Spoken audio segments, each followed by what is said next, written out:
Hi there, Merry Christmas. Due to the season of the year, I thought I would tell a Christmas story from my first Christmas, married 20 years ago, as a red flag to anybody else who's going through it to get the heck out of it.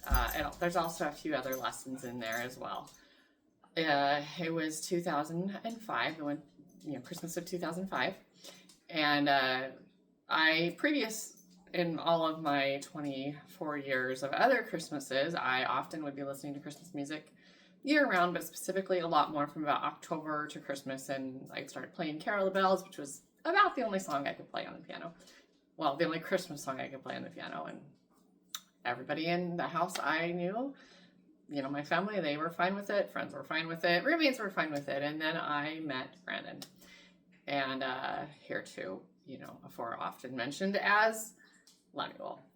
He had a really big problem with the whole commercializing of Christmas, and I took it for what he was saying. I didn't know he was Lemuel then.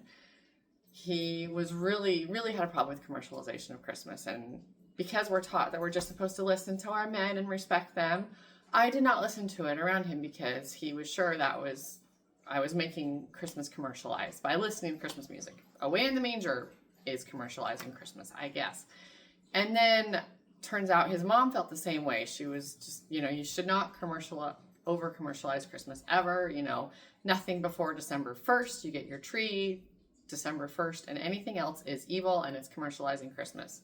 Well, I took that and just respected it. And then that year, one of the radio stations in Rexburg, Idaho, got bought out by a station, and all day Halloween long, they played Halloween music. No commercials. It was wonderful.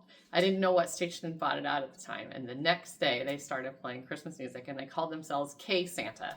There was a few commercials, but every now and then they would just say K Santa, so you knew who you were listening to. And it was the best station I've ever heard in my life. I still have not heard another station like it. K Santa. It was awesome. And I tried not to listen to it when he was around, and I heard him coming home one day, and so I flipped off the radio, but he caught me. He could hear the music before he got to the door, and he told me I didn't have to turn it off. He's like, no, I get it. You really like Christmas music, so you can listen to it. I thought that was a win, and I guess it really was. He respected that I really liked Christmas music, and it made me happy. And he even said, he's like, I can tell how happy it makes you. It does. Christmas music has always made me really happy, and I never could understand why he was saying it was commercializing Christmas, or why, his mom was saying it was commercializing Christmas. I just didn't understand it. But I was still new to people saying those kind of things. I knew about the whole commercialization of Christmas, but I always thought it had something to do with, presents and shopping and beating people up with Cabbage Patch Kids, which I got those, of course, in the early 80s when they were new. But my parents did not get beat up for it. Anyway, so Christmas Day came at 12 a.m. He woke me up. Lindsay, presents. I'm like, are you kidding? It's 12 o'clock. And I'm going back to sleep. He shook me awake at 1 a.m. Lindsay, presents. No, it's 1 o'clock. I'm going back to sleep. And this was a Sunday, and Christmas was on a Sunday that year in 2005. I went back to sleep. I think it was about 2:30. He shook me awake again to tell me he wanted to open presents, and I gave up. I'm exhausted, but okay. We started opening presents, and his parents had probably spent $2,000 on each of us, maybe more. Just a lot, and he was not surprised by all these presents we were getting because that's what they had done. And as long as he'd known his parents, his entire life, they would spend an insane amount of money on all of the kids. They had 4 kids, and then this year they had me, so they had 5. Sets of presents there, buying $2,000 each, and they probably were spending at least $1,000 on each other. That hit me.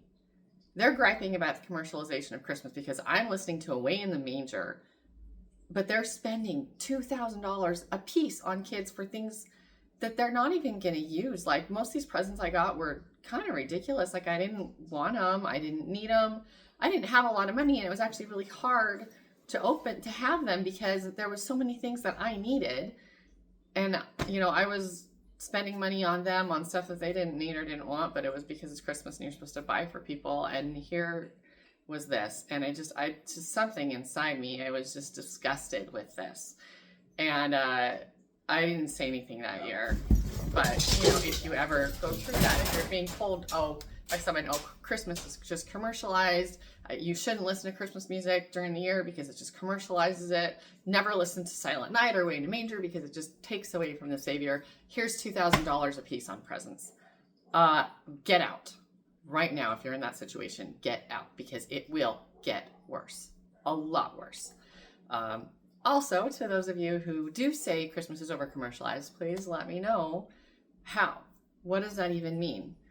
Because I still hear people every now and then saying you shouldn't listen to Christmas music in October because it's commercializing Christmas. I'm like, Away in the Manger, Silent Night, I Came Upon a Midnight Clear. These are my favorite songs. I listen to them all year long. How am I over commercializing Christmas? Just by keeping it in my heart. People love to insult me for listening to it year round, but I love it. Maybe it's because I'm a December baby. Maybe it's just because I love jazz and I love Christ and I love listening to the songs about Christmas. And Christmas season is the best because we're listening to songs about Christ on the radio. And aside from Christian stations, you don't get to do that year round, only Christmas season. So I absolutely love it. Music is my favorite. I love Christmas music. That's my favorite part about the whole Christmas season is the music. Well, anyway, so the lessons here are get out if that's your situation, because I can promise you it will get worse, and it will get much worse. All the other details, not just one detail, all the other details you will soon discover will be a lot worse. Get out while you're still young. Find someone else who can respect you and let you listen to your Christmas music. Bye.